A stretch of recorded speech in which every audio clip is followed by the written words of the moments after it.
Halo semuanya, perkenalkan nama saya Muhammad Samaditya dengan NIM 6670240169. Nah, di sini saya akan membawakan materi tentang konflik distribusi air bersih berbasis ketimbangan kasta di pedesaan India. Nah, jadi air bersih merupakan kebutuhan dasar yang harus dapat diakses oleh setiap orang tanpa adanya diskriminasi. Nah, namun di beberapa wilayah pedesaan India masih banyak masyarakat yang mengalami kesulitan mendapatkan air bersih karena adanya ketimpangan sosial yang dipengaruhi oleh sistem kasta.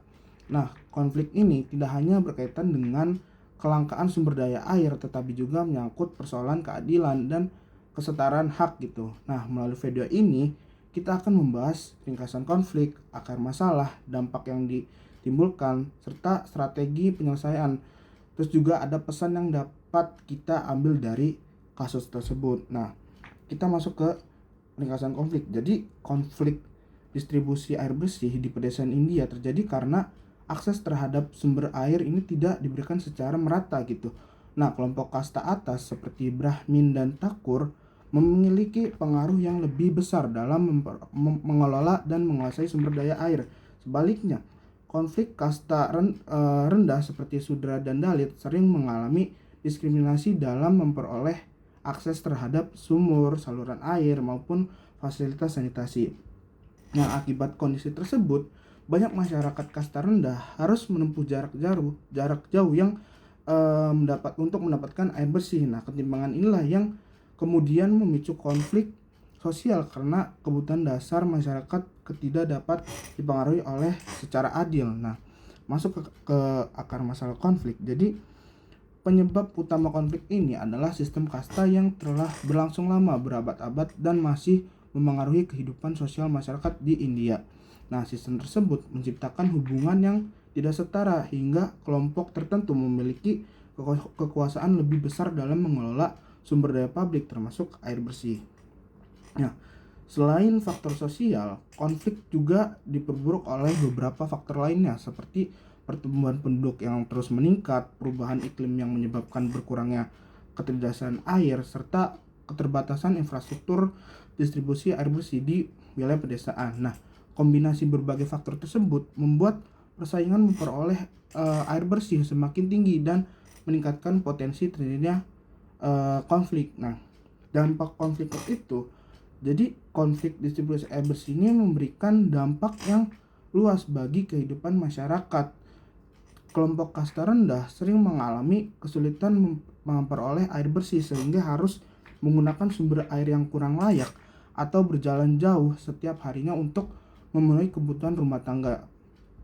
Nah, kondisi ini meningkatkan resiko penyakit akibat sanitasi yang buruk, menghambat aktivitas ekonomi masyarakat, serta memperbesar kesenjangan sosial. Selain itu, diskriminasi yang terus terjadi dapat menimbulkan rasa ketidakadilan dan memperburuk hubungan antara kelompok masyarakat di pedesaan India.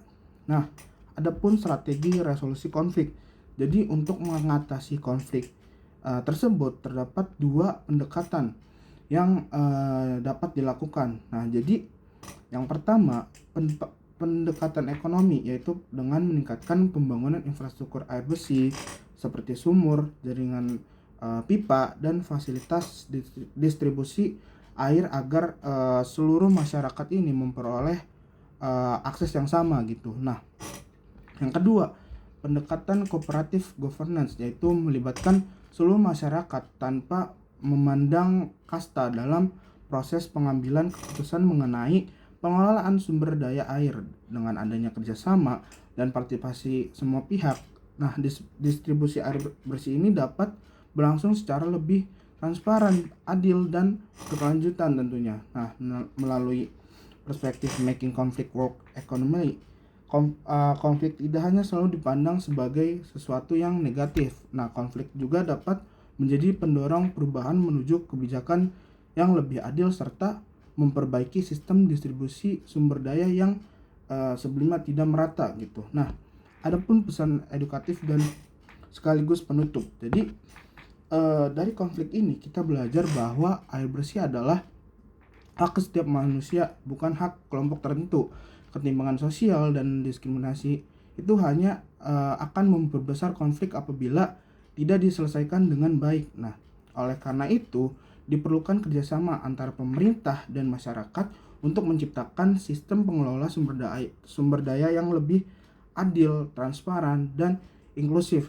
Dengan menggunakan dialog, partisipasi, dan kesetaraan, konflik dapat diubah menjadi peluang untuk menciptakan perubahan yang lebih baik gitu. Nah, jadi mari kita bersama-sama menghargai hak setiap individu tanpa membedakan latar belakang sosial maupun statusnya. Nah, karena pada akhirnya akses terhadap air bersih merupakan hak dasar yang harus dinikmati oleh semua orang. Cukup sekian dari saya. Wassalamualaikum warahmatullahi wabarakatuh.